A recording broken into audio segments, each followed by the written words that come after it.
A warning now to people living in Hobart. Village officials urging you to be aware after several black bear sightings on the south end of the village near Nathan Drive and Grand Oaks Lane.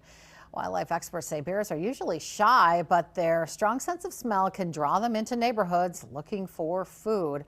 Residents are urged not to feed or approach any bears they may see. Lock up food, garbage, recycling so they don't become regular visitors. That includes taking down bird feeders while bears are active, bringing pet food indoors, and cleaning and storing grills in a secure area. Officials also want neighbors to share any information about sightings so everyone knows where to be cautious.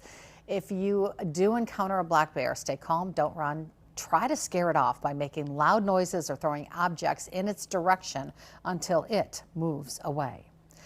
Still to come here.